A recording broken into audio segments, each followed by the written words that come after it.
Paul, long trip down today to Bristol. Big game for us this weekend. Oh, massive game. I think as the games are running out for everyone, you know, whether you're involved at the top end, the bottom end, if your club's got something to play for, to fight for, then the season offers so much now for us. You know, we've put ourselves in a decent enough position after 2 good home results, performances, and now we're back to on the road and away.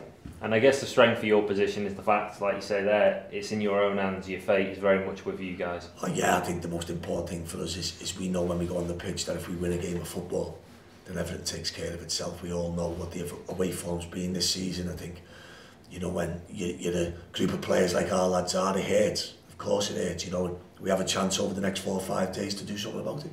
You had a week building up to the game, bit of training for some lads, bit of a training game as well. Yeah, I think we've got a couple of injuries within what we're trying to do. Obviously, Michael Jacobs is now looks like he's out for the season, which is a massive blow.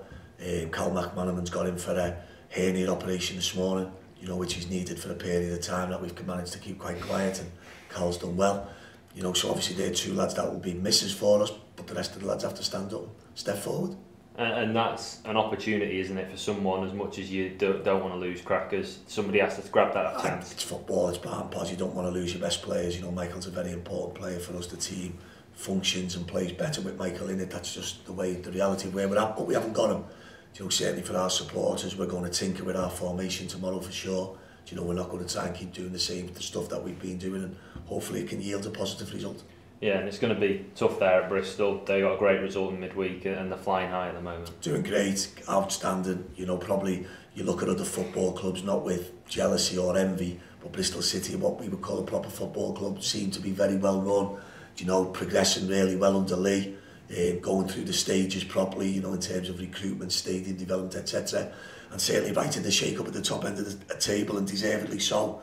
You know, the results they've had are excellent. You know, to go to Sheffield United and Middlesbrough away in a week and get 2 strong performances, Stoke wins, speaks volumes for Lee and his players. You've spoke before about stability and stuff, and someone like Lee Johnson, they've really backed their manager through adverse times, and you know, they're bearing the fruits of that stability, aren't they? I think football today is littered nowadays for managers. We accept what comes. It's the game, it's the nature of football, it's the business we're in.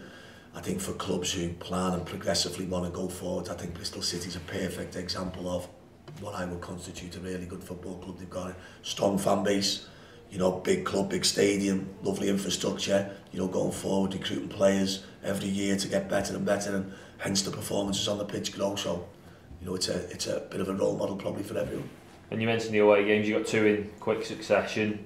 It is an opportunity, this, isn't it, at this stage of the season, to turn around sort of what's gone before away from home? Oh, without a shadow of a doubt. You know, I think when you look at our away form, and there's been so many unluckies and hard looks and pats on the back and all the above, but we haven't took enough points. You know, that's the reality of it for the players we are, for the club we believe we are.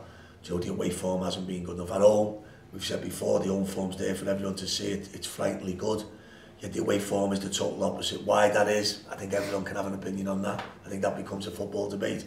Certainly for us, it's about, you know, acknowledging where we are, you know, looking forward to the games of Bristol and then Hull, and hopefully coming back with some points. And for our supporters, obviously, logistically, financially, that's a tough challenge, these next 2, but this is when you really need your fans in at this stage. I think that goes without saying for all supporters. It's that same stage of the season now where the excitement can also go through, the adrenaline.